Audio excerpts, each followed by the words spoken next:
This is one of those cases where a single decision changes everything. A young defendant, a violent robbery caught on camera, and a judge forced to choose between a second chance or a lifetime consequence. What makes this case even more intense? The defense argues he was trying to help his family, while the prosecution says he's a danger to the entire community. And just wait until you hear how the judge reacts after watching that surveillance footage, because this sentence is not what the defense was hoping for. The real question is, was this punishment justice, or too harsh for someone so young? Hayden Fontanet, Mr. Rojas, at the sentencing. Good morning. Are you Caden Yes. Fontanet? And this is 25 DCCR 1759. Mr. Fontanet was previously in court, entered a plea of guilty to the first-degree felony offense of aggravated robbery. It was an unagreed plea. I've received the pre-sentence report. Have you both had an opportunity to review that report? We have, Your Honor. The state has, Judge. Are there any additions or corrections to the report? Not from the defense, not from the state, Judge. And Mr. Coleman, you said you have a witness or some evidence. Actually, Judge, Mr. Rojas has graciously stipulated to the admission of the surveillance video from the convenience store in question. So I don't need to call my custodian record. With the court's permission, first of all, I'm offering states one. No, Judge. Make that states two, because this one was the plea admonishment documentation, please. I'm offering states two. No objection. States two is admitted. Permission to publish, Judge. Yes, sir. Judge, I think that's all I wish to publish unless the court wants to see the entirety of the video. But I think that's enough. Any other evidence or witnesses? So, Judge, just brief argument if I may. Any other evidence or witnesses for Mr. Rojas? No, Your Honor, just like. Mr. Rojas, you may make argument part. Thank you, Judge. And obviously, after seeing that video, it makes what we're asking for harder to do. What we're here asking for this morning, Judge, is probation. Mr. Fontanet, he is a young offender. I know the court is tired of hearing the same story over and over again, young guys with guns in here. He's got a limited criminal history. I believe this is his first felony. He's never been on any kind of felony supervision or felony probation. Unfortunately, he's just fallen into the same situation that we see so many other youthful offenders fall into. He's got no direction in life. He's very little support at home. Sees no way out of the situation that he's in, so he goes and decides to rob a store and get some money. Did the wrong thing.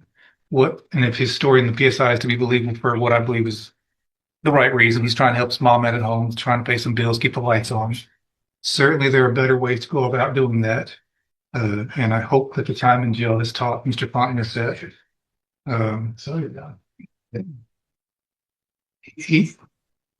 We've got options here, Judge. We can send him to prison or we can put him on probation. Certainly, he's on the road if this conduct continues. He's on the road with prison. I don't know that the day is the best time to make that exit for him. He's got a long life to live. We can send him to prison. He can be there for a few years and come back out. I don't know that he's going to get the help that he really needs in prison. There are programs available on probation that if he's serious about turning his life around, like he says in the PSI, those programs can help him. And if he does take advantage of those, it in turn would make the community a little bit safer, because there'd be one less guy running around with a gun when he does get out. This is where things get really interesting. The defense is leaning heavily on a familiar argument: young offender, bad environment, and a moment of poor judgment. And they're essentially asking the court to prioritize rehabilitation over punishment, pointing out that prison might not actually fix the root problem. But here's the issue. The surveillance video we just heard about changes everything. When a crime involves a weapon and clear intimidation, judges often shift from sympathy to public safety. And notice how the defense subtly admits the difficulty of their position. They know the evidence is strong. So now the real question becomes, should intent and background matter more than the fear and harm caused to the victim? What would you decide in this situation? A prison, if that were the road that you chose to take. Planned on living at home with his mom. I think he has some younger siblings there. To his benefit, before he was even arrested, he started a GED. I think on the night that this happened, he had just finished a GED class and made a dumb decision to go hang out with these guys that he should not have been hanging out with, and did this robbery. Again, Judge, you've got two options. You can send him to prison, or you can try to get him some help on probation, and hopefully he will take advantage of that. And certainly if he doesn't, we're going to know pretty quick, and you'll have another chance to send him to prison probably for a longer time. All right. Thank you. What is the status of the other two Are there co-defendants? Have they been charged? They have been charged, Judge, and I have both of their cases, Judge. And they have not been sentenced yet or No, anything Judge. like that? No, Okay. Judge. All right, go ahead, Mr. Coleman. Yeah, I'll be brief. Whether it's the Pine Club Apartments or Rogers Park or a Speedy Mart, you've seen this, and we've seen this in this community all too often. I'm preaching to the choir, Judge. Prayer vigils and advisory committees, all of that stuff's fine, but you judge where the rubber meets the road. You are that person that can protect the community from somebody like this defendant. You are that person that can either let him walk out of this courtroom on probation with a piece of paper with conditions and promises that he won't resort to this kind of violence that you saw on that video, or you can ensure that the community is safe by putting him behind steel bars, concrete wall, and razor wire fence. I'm just asking, I'm not in the habit of begging, but on behalf of this community, I'm begging that you sentence this defendant to prison. The message that needs to be sent to this defendant and his circle of friends and anybody who would want to be like this defendant is that if you pick up a gun with the intent to commit violence, you're going to pick up a 15, 20, 25-year prison sentence, Judge. And I'm just asking that you do this on behalf of people who live at the Pine Club Apartments, who just want to live in peace, people who want to go take a walk at Rogers Park and not be robbed, and somebody that wants to stop at a Speedy Mart convenience store and pick up some snacks without becoming a victim of a robbery. That's all I have, Judge. Thank you, Mr. Coleman. So, Mr. Fontenette, there was a time some years ago that there really wasn't even a question. Everyone, state's attorneys were recommending youthful offenders, probation. Let's give everybody an opportunity. And things have just changed in such an incredibly dangerous way with young people doing what I just saw you do on that screen. I cannot imagine the fear that person had that was working in that store, that he now has just trying to go to work, make a living, and go home. And he has 3 people come in and not just grab a little quick something and run out, but terrorize him for quite some time. Pulling him around, yanking him around, putting guns in his face, all 3 of you.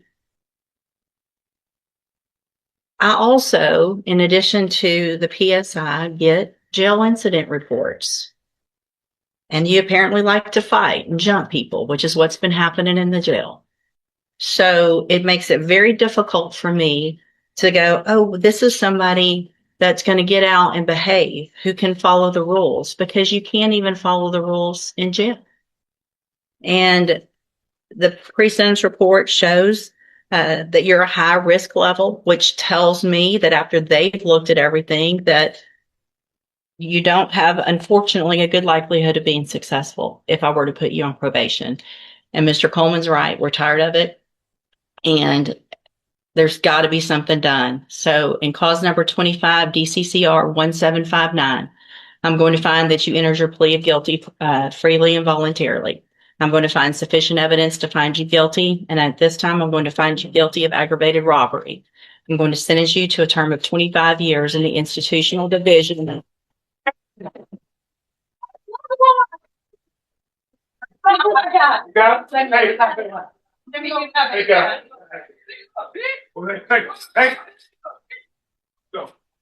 on, Mom. Here. I'm going to sentence you to a term of 25 years in the institutional division of the Texas Department of Corrections. You will receive credit on that sentence for any time that you've been in custody that the law gives you the right to receive. I'm handing you the trial court certification. This was not an agreement. You have some rights to appeal. I have also handed you a written admonishment regarding your ineligibility to possess a firearm or ammunition. Because of the judgment entered against you, you're ineligible under Texas law to possess a firearm or ammunition. Possession of a firearm or ammunition could lead to charges against you. You can talk to Mr. Rojas about any questions you have about that. I am making an affirmative finding of a deadly weapon. Mr. Fontenette, I understand that this is harsh, and I know you believe this is harsh, but I think this is necessary. I hope that you go and you make things right. You can get out of prison. You're still going to be young, and you can make your life better. That's going to be up to you, okay? You can go back with the bailiff.